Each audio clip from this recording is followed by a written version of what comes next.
Welcome to the Money Making Money podcast. Yeah. Back again here with myself, George, Albert. Today we are going to focus mainly on fix and flips.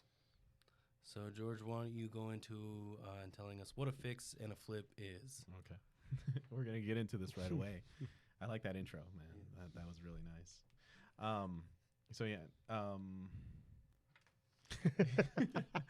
He's Well, distracted. I was distracted because Albert was over here doing the what is that? ASMR? Yeah. He's like touching the mic, rubbing it with his beard, and trying to put me to sleep. And stuff. So that's How why. was he trying to keep you awake, buddy?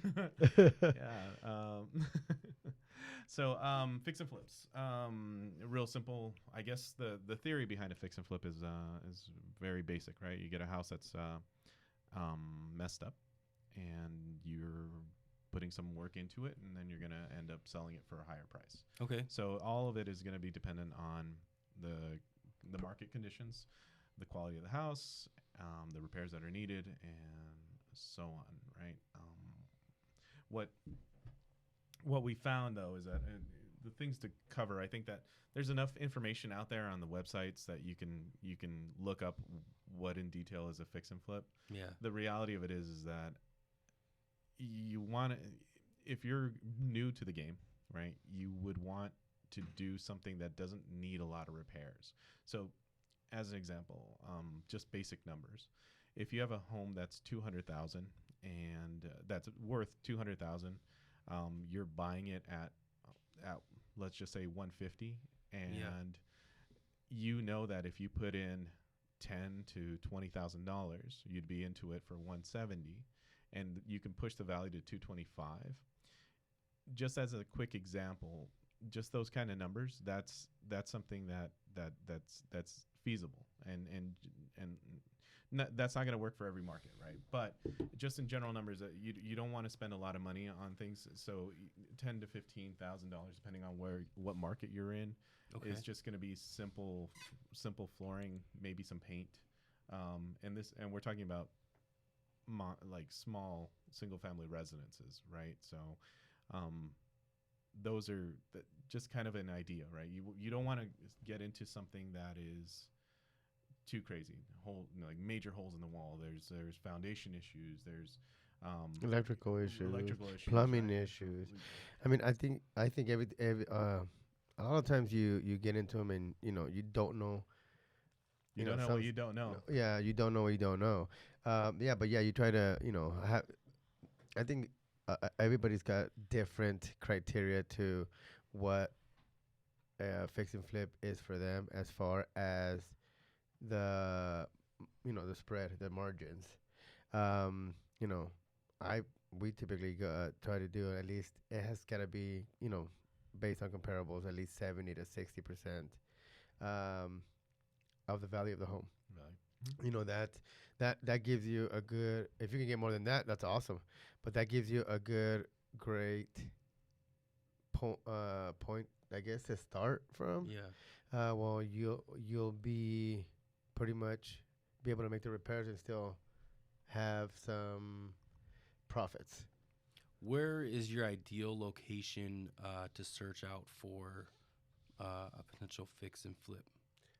When you talk about ideal location, are you talking about like where do we find them, or the area that to do a fix and flip? I mean, this is going to be viewed by people just not in the Phoenix area. So where would you search for? The internet? Yeah, of course. Local wholesalers. Okay. There's a lot of local wholesalers. The internet, Facebook.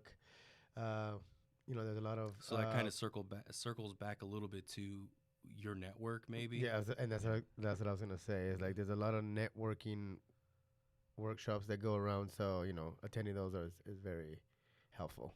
Okay. So one thing that I noticed is that, and I've heard this from several other of my peers, when you're looking for your first fix and flip, have it be within an area that you're near. Okay. You don't want to drive 2.5 hours to go and handle a fix and flip. You want to make it as convenient to yourself as possible because you're the one that's most interested in it. So when you're looking for a property, anywhere within an area that you can drive 20, 30 minutes, that's optimal. That's what we did. And it's helped us out a lot because if at any moment in time we have to go open the house, we have to do anything, meet the contractor, or something, it's a 30-minute drive. So that's part of the convenience. Yeah, you can go to your local network and find all that, but it's not going to be helpful if it's a property that's 2 hours, 3 hours away, because then all of a sudden just to go there 2 hours and then come back is another 2 hours. You've lost 4 hours. So time is a factor that you have to figure into your fix and flips. Oh yeah, for sure. Time, depending on what kind of financing you gotta, add that all into what into your profits. You're holding the property, how long you're holding it, how much the repairs are gonna cost. All that stuff is part of the fix and flip, not just finding a property and getting it fixed and putting it on the market. So you definitely need to dial in your timing. Timing, financing, time of the repairs, all that stuff. Yeah. Yeah, because so as an example, we're here in the Phoenix market, right? But just a couple of hours north is Flagstaff. Yeah. They're impacted by snow. So your construction costs here are one thing, Flagstaff is another thing, and then there's impacts in regards to snow, like the weather out there. That's a real thing, and luckily we're blessed in Phoenix. There's no major weather issues, but up there, you're gonna get hail, you're gonna get snow, you're gonna get all those things, and then construction could be problematic, and to find people to work through that is a challenge. So each area is different. Okay. So are you looking more? Are we going to be asking more of like ABCs? Like how would you break down a fix and flip? A fix and flip. Just all in general. In general, right? Yeah. I mean, how do we get them? Good question. And then, the steps that we take. Maybe give like your first experience with a fix and flip. Like what, you made your first deal, going from there. And okay. The triplex? Yeah, that was our first full experience. Yeah. So we were looking for a fix and flip as a single family residence for a long time. Yeah. And none of them kind of floated our boat. And fit what we're looking for. Yeah, and one of the challenges that we had was that the spread was okay, and it was never about the amount of money that we could make at the end of the day. Yeah. It was our overall risk. Okay. Yeah, and so when we found this triplex, we bought it off of a wholesaler, right? Local wholesaler here. Yeah, TTP. So they basically sent it out to us. We found it, and we had the right spread. It was in the right location, and our risk factor was lower. And the reason for the risk factor was that it was a pile of junk, right? So there was a ton of repairs that needed to be done on the property. It was it needed to be cleared out. Also had to have tenants in there that needed to be that were also below market rents. So it had a ton of challenges on it. But because of the price where it was, you want to tell them the price and go through all that? Yeah, it doesn't matter. Yeah, it doesn't matter. Okay, so we got the property for $140. So we got it for $140,000. So this is a triplex in Phoenix. Normal pricing for those properties were about $325 at the time.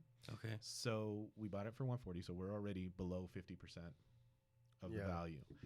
Then we took into account how much it would cost us to remove all of the debris inside of the area, how long it would take us to actually sell the property, and also just the tenants, and also to make adjustments to the tenants. So when we looked at those factors, and the area too, because one of the things about it is that when you're doing a fix and flip, $1 million homes are one certain way of doing a fix and flip, and more expensive. Where a single family residence in medium to low income housing is a different expense. Of course, Obviously, if you're going high end, right, everything is going to be more expensive. When you're going low to medium housing, it just needs to work. Yeah. Right. Yeah. And you obviously want to have some aesthetics to it, so you want it to look nice and feel comfortable for the people that are there, but also you don't want to expend more money for an area that's not worth it. You're not getting any extra value. So we took that into account for that triplex. Immediately we locked up the deal. We closed within a week. Right away. Right away. So within that week we closed. Next step, We had to, give the tenants their 30-day notice. We did that, and waited for that. But we already had the contractor lined up. tenants were month to month as well. Yeah, so, they were tenants from month to month. so that was also a benefit. Yes, I mean that's always a benefit when you're buying. That's something that you gotta because if the place needs repairs and you have a tenant that has a 13-month lease or whatnot, and now you gotta wait, or you have to like do an eviction. I mean, you gotta understand if there's a contract, that's gonna be tough. Yeah. So yeah, the one we got, they were month to month, so that just makes it easy. Yeah. Makes it easier. Yeah. So how did you? Sorry to No, go interrupt ahead. you. Go ahead. How did you find your contractor? What networks did you use? Things like that to get them lined up and ready. Well, first of all, we're Hispanic. So Yeah. there's that. Oh, you found helpers. Joking. No, just kidding. No, No, it was just a contractor that George knew. Okay. Mm-hmm. So utilizing your network again. Exactly. I was again. gonna say. I mean, and we're working on some other fix and flips currently Yeah. that we've used a different contractor that I met from a regular transaction that I was doing. That a situation came up, the property got flooded, and insurance sent that guy, Okay. and I've used him on other projects now. Okay. So it's networking and giving out your business cards and taking business cards from contractors. Yeah, and some of the contractors we've met, we just ask them for pictures of their most updated work, and Okay. just to kind of give us an idea of how they do it, right? So because Yeah. you don't want to send a certain contractor once again to a multi-million-dollar flip versus another contractor that has only worked on single-family residences and low to median household income. So So you need to know their work. right, Yeah. Okay. exactly. So then once we, the 30 days were up for the tenants, they moved out.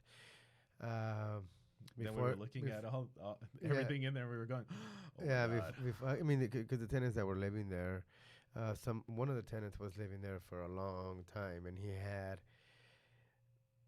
accumulated a pile of Stuff. pretty much junk. Yeah. 25 years worth. 25 years. And when he left, obviously he didn't take everything. Yeah. Well, he pretty much didn't really take much. So, first step was we had to get that place cleaned up, got somebody to clean it up, and then we can get started on the remodel. Actual work. Yeah, the actual work. Yeah, and so some contractors will take care of the cleanup for you. Some won't. Yeah, we chose to have somebody do it separately just because there was so much junk. Yeah, just so much junk on there. And then by separating that, we saved ourselves quite a bit of money too on doing that. So, but yeah, then the contractor went in there, and you gotta understand once you start projects, and I'm pretty sure everybody could tell you this, stuff's gonna come up. Yeah. You gotta account for that. Stuff's gonna come up. The dates are gonna be moved out. Yeah. Because of stuff that happens all the time. So. That's another thing that you should consider into.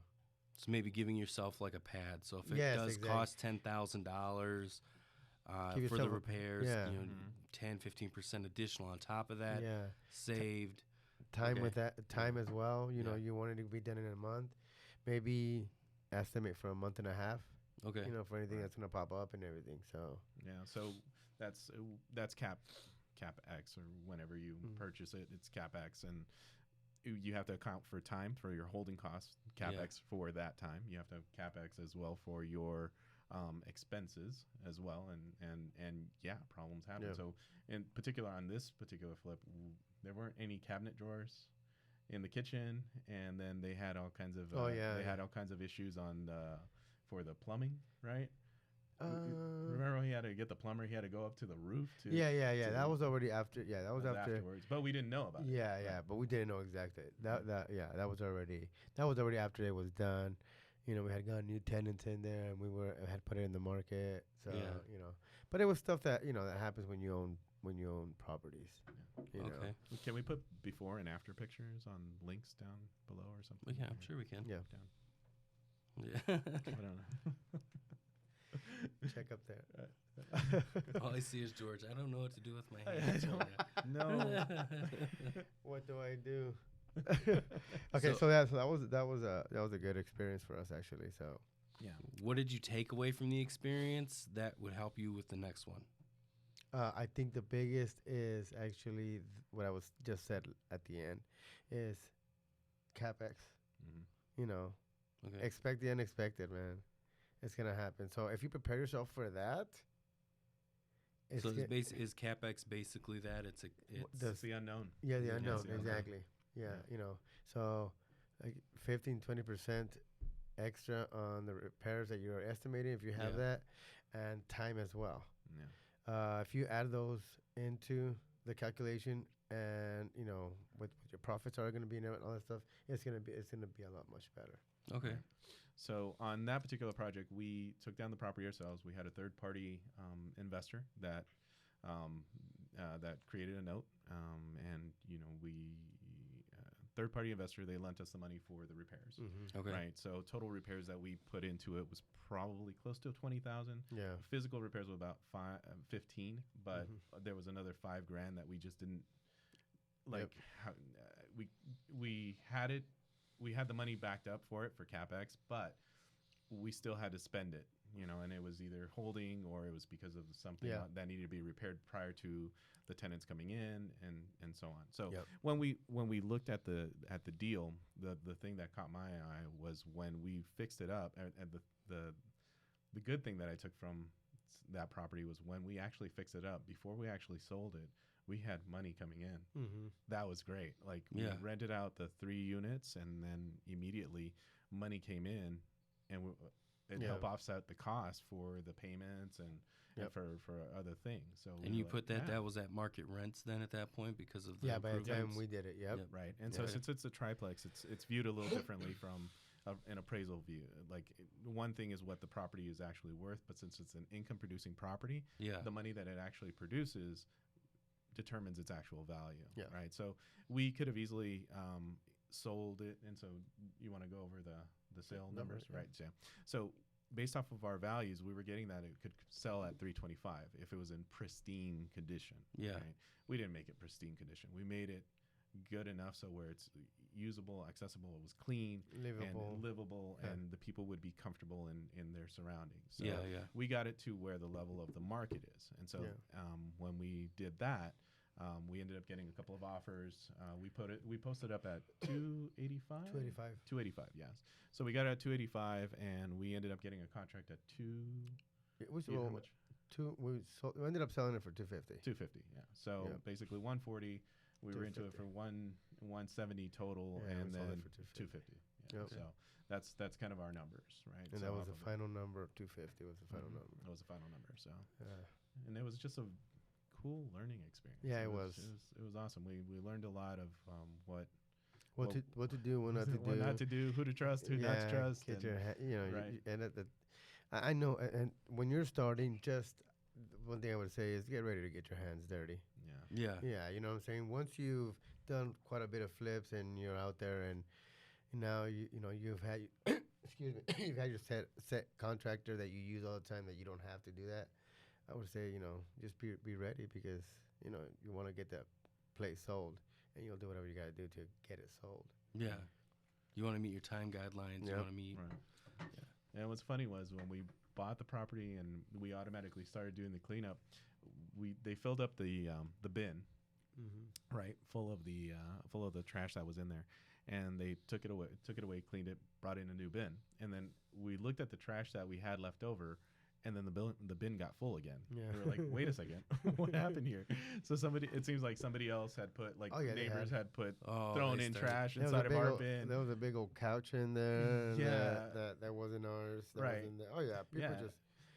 People just went in there and started throwing Right. stuff in there. We but, weren't expecting that. Yeah. Yeah, we weren't expecting that, but I'm sure that's a common Yeah. stuff that happens when you. We'd seen a post from another wholesaler recently. Yeah. Mhm. Yep. Yep. And then But, also yeah, it does happen.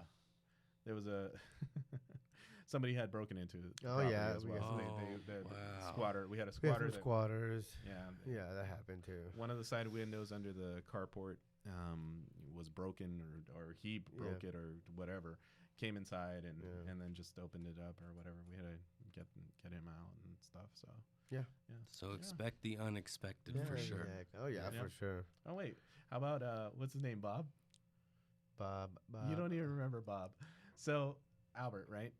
Dude, guy has a heart of gold. Right? So there's this guy that comes off of the street, and he's like, he one of the contractors is like, yeah, well, he's been here the last couple of days, seeing if you can help him out for work, and if there's something that you can do to help him out. And the guy said that he was homeless. Yeah. Okay. Right. Younger So kid, man, yeah. right, young kid, and so then, Albert goes, yeah, go ahead and start cleaning up the yard and start doing a couple of minor items. Yeah. And the kid did it, right? So came over the next day. Albert paid him, and then all of a sudden he's like, "Hey, can I stay in that room? Yeah. Can I stay in that room that's empty?" And we were like, "No, you can't do that. Yeah. We're still repairing it.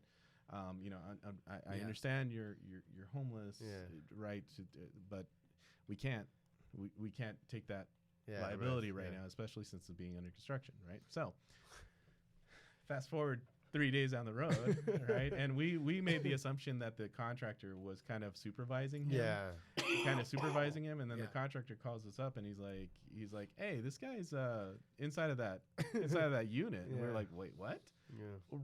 What? And he brought another, another person too. With a dog. Right, and so in Unit 2 and Unit 3, now all of a sudden are occupied by these guys. Yeah. Right, and we never gave them any permission to be in the property or anything like that. We had to and call so, the cops. we had to call the cops. The contractor didn't want to go back there because the guy had a dog. And it was a pit bull. And Yeah, it's just, so I was like, okay, cool. So we called the cops. George met me there. And then, they got the guy. Well, the guy was outside. I mean, his dog was outside. So I don't know what the guy was thinking. It was an older guy. He had a dog. And then cops get there. Yeah. And, they take him in and whatnot. Like, we told him, look, we don't want to, he's got a dog. If he gets arrested, the dog's going to have to go to the pound. We're going to have to call the pound. Like, just let him go, whatever. Yeah. And then they were arresting him. Letting him get all his stuff so he can leave. And I just said, hey, when we checked the other unit, and I said, so I went to go get the keys, and somebody all of a sudden opened the door from the inside. From the other unit. It was that kid that I had told, don't bring anybody here. You can go ahead and, work here and everything. And he brought somebody in. He had brought that guy. Yeah. The guy. And I'm like, oh my God. Like, So after that, I was like, no more. I can't. Lesson learned. Yeah. So yeah, it was an experience. Yeah, it was. It was an experience. Heart of gold, he said. Right, exactly. No, exactly. He tried it, and I gave him the benefit of the doubt, but it was one of those things, he took advantage of the situation, and it's unfortunate. Yeah, right? It's is. unfortunate. And it just didn't work out. Had he kept to his word, yeah, I mean, he probably would have. Yeah, exactly. But it is what it is. Yeah, it is what it is. So part of the process, I guess. yeah, and then But that was fun. yeah, And we have 3 more flips going on right now, and we'll let you guys know later on how those The turned out. progress of it, and things like that. Yeah. And Yeah, you're actually you're in one of the Yes. flips. already. Yeah, you got you as an Get my investor. hands dirty. Exactly. Yeah, so get ready to get your hands soon to dirty, be. bro. Right, Yeah. exactly. You gotta Okay. go scrub and clean. And get it. Alrighty. Give me a monkey wrench. We'll get it going. All right. Give me a monkey wrench. Whatever it is. Right on. But it's fun. It's an experience. It's it's a little bit of everything. Yeah. So it was. Cool. I'm glad for the experience in one. Yeah, one. definitely and me too. It's one of those things. I look at the glass half full or whatever. But we learned. We Yeah. made money. Yeah, definitely made money. We made money. We learned, and we had experiences that we didn't experience. And then on top of that, we networked as well. Yeah. So we found another investor that bought 5 units right down the street. Okay. And he was like, yeah, I'm gonna go ahead and fix them up and this and that. And so we made a contact there, and he's like, yeah, if you find any other ones in the area, Let let us me know. know. I'll buy them off of you. Okay, great. So it's one of those things, like everything that, even though all of these negative things have happened, we were still pushing through, and it still came out on top. So it's we understand it's not going to happen every time. We get that. Yeah, right? I know. All of a sudden tomorrow the market could change and we could be out, but that experience is invaluable because now we know how to handle that. Yeah, going forward. exactly. So what are some takeaways from, I guess, the fixing and flipping, from just the conversation we had just today? Like, what are some takeaways from it? I would say be prepared Be prepared. for the unexpected. Yeah. That's the biggest thing for me. Yeah. Do your numbers. Be more conservative than you think. Okay. Yeah, just be a little more conservative. We Yeah. actually spoke, because of that unknown factor for quite a bit on this podcast, but just be a little more conservative. If you think that it's going to take you 4 months to sell a property, put in 6 months. Yeah. If you think that your repairs are going to be, 15 grand, well, put it 17, right? Little things like that, right? Yeah, those are gonna help out because yeah, at the end of the day, if you do it before and it costs less, Great. you win. It's just part of your profit. Yes, exactly. But if it does end up being more and more time and costing more, then at least you were ready for it. Yeah, and one thing, don't go into analysis paralysis. No. Just if it looks good enough, do it. Yeah. You don't stay stagnant because Don't overthink it. Like, Yeah. if the deal makes sense, Yeah. right. On this particular deal, we had been looking for so as an example, I yeah. mean, we were looking for properties for a year and a half, and looking for a fix and flip, and we look at properties every single day. So I Yeah. want to say we look at maybe 20 different properties. Because we just- wholesaled properties before Right. that. Too. Yeah, So, we would look at 20 different properties every single day. So as soon as this one came out, like the numbers stood out, like everything. It just because of the price point of where it was at, everything stood out to say go, just Yeah, go, do it. because Go do we didn't even look at the house. yeah, I know. We didn't even look at the house. So just based off, we were like, oh, it's a triplex. here's the square footage. Here's the square footage, and here's the area. Based off of that price point, we were like done.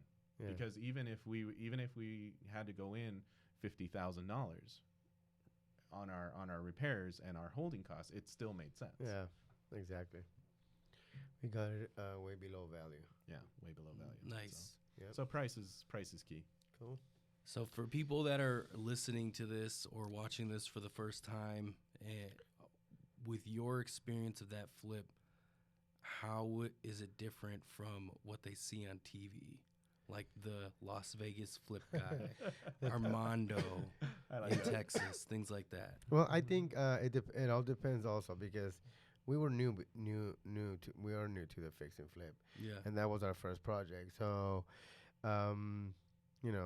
we obviously with that project we experienced a lot of the stuff that I'm pretty sure like Armando and all those shows, everything they probably experienced on their first flip. Okay. When they're on TV, they're not. It's not their first flip. It's not their first time. No, you know what I'm saying? It's not their first rodeo. So they already, by the time they're on TV, obviously, they got a lot of capital and they have everything already. It's just basically a well-oiled machine. Yeah, exactly. So they're just yelling at everybody Right, for drama. For drama, for the show. Yeah. Exactly. Yeah, So and one thing that I want to point out as well is that they get paid to do those shows. Yeah. Right. So there's also more money that's coming in just for the show. So if they find a project, they're accounting that into their they could, part of their project costs, right? No, not in reality. No. In reality, there's Be nobody ready. on HGTV going, Yeah. okay, smile for the camera. Yeah. The reality of it is you got to make it work on your own. Yeah. So, and whatever problems and challenges, one of the things that I had told Albert from the very beginning is like, no matter what happens throughout this transaction, at the very beginning of the transaction, we're going to find a way to make it work. Yeah, of course. And that mindset, once again, Mindset. right? Yeah. The mindset carried us through because Yeah. we had the challenges with the cleanup. Yeah. We had challenges with the repairs. We had challenges with the employee with some of the work that was being done. Yeah. We had challenges renting out the property throughout. Picking up the bin at the end, and and the you bin, know, and then challenges in even selling it, right? Because Yeah. we had a reduction on costs and stuff like that. So Yep. all of those challenges, though, we were able to make it through because we knew no matter what, we got to make it happen. we got to make it happen. Yep. And we both have that mindset. So going forward, same thing. Yep. Even yours. Yeah. So So I don't know what you gotta do, Mark, but you gotta make it happen, bro. right, you got to Yeah. make it happen. Exactly. We're just gonna be Yeah. in the background watching. Right. See how you're gonna make it happen. Exactly. Good luck. Just give me a hammer and a nail. I'll figure it out. Wait, you said a monkey wrench, bro. Okay. I'm changing tools. I gotta adapt to to what's going on. All right, good job. Cooler heads prevailed, right? Yeah. Any fighting? Was there No. conflict that you seen between each other as partners doing the fix and flip, things No. like that? 'Cause, Not I mean, yet. if you see it, well, if you are watching like these TV shows, that there ends up being Yeah. conflict between the contractor, yourself, all these other things. Oh, stuff like that. People yeah. get this delusion that it's not a smooth process, but it's not where everybody's at everybody's throat Yeah. trying to get a deal done. So what steps did you guys take to maybe not necessarily avoid that, but just basically keep the cooler heads prevailing?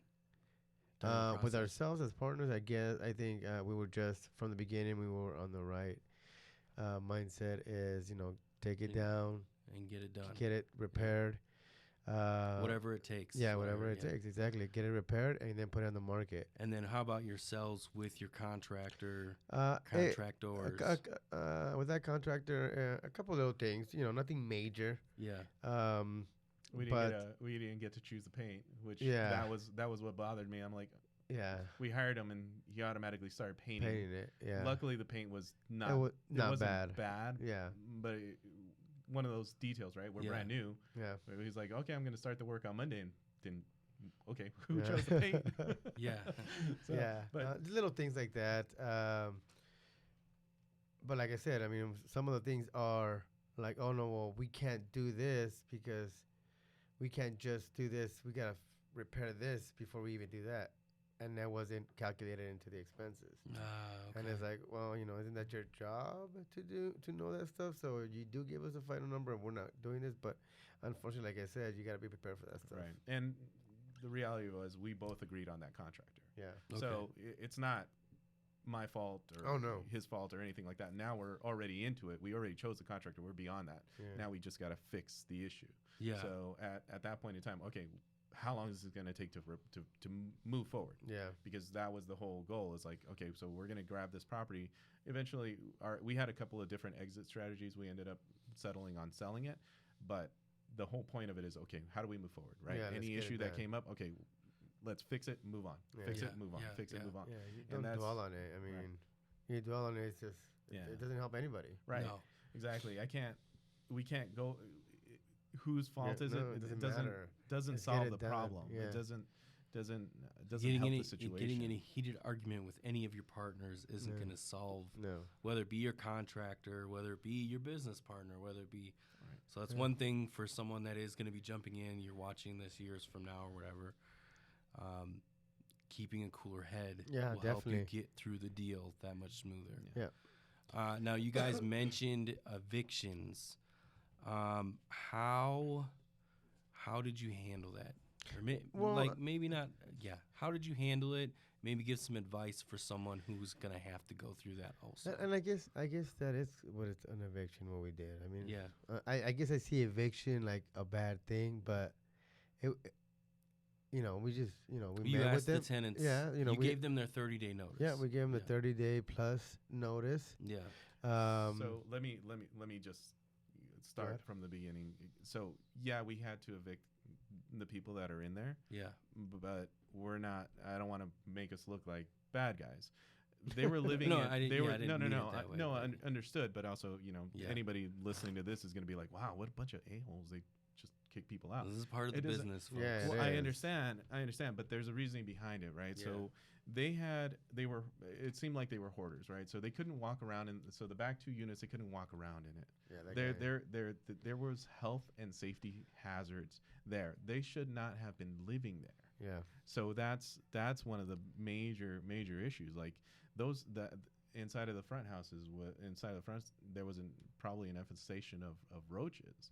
Like you can't have that inside of their kitchen, right? Yeah. We saw a bunch of roaches. So Yeah. it really bad.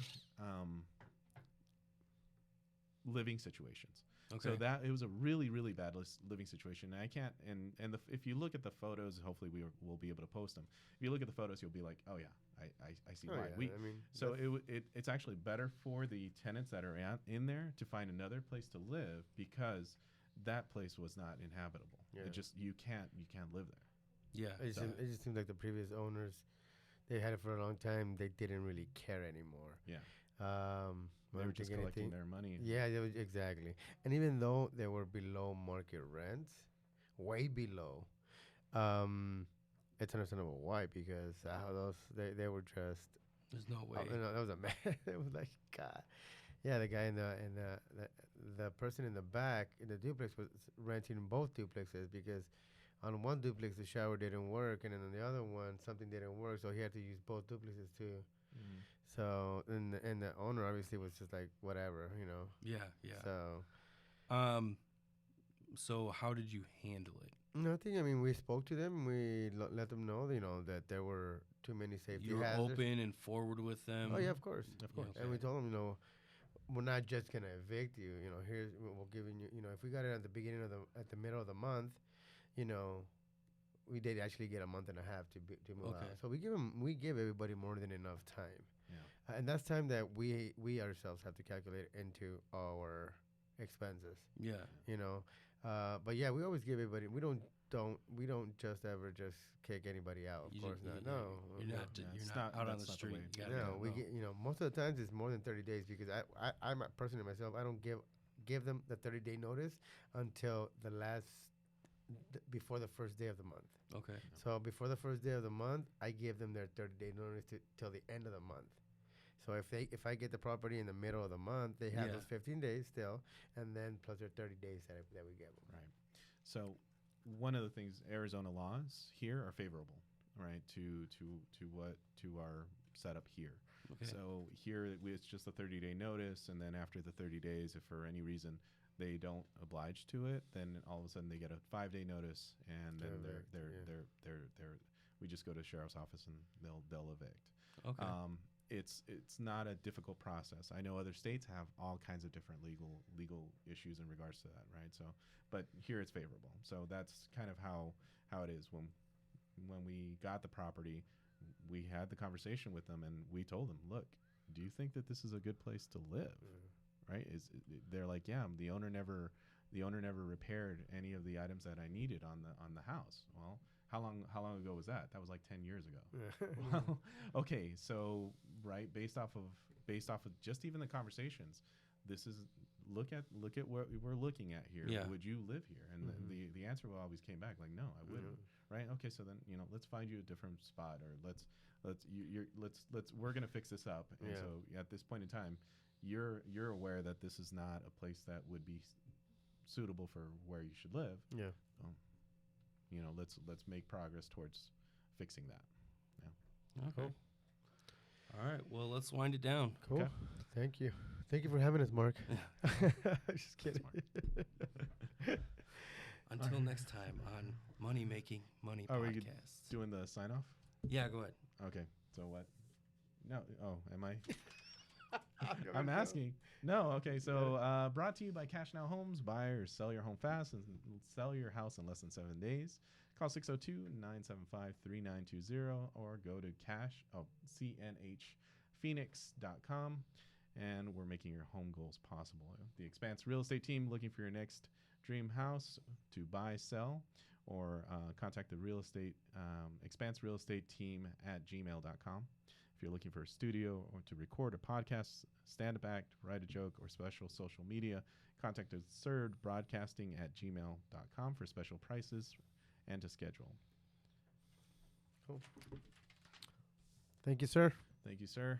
All right. Mahalo. Mahalo.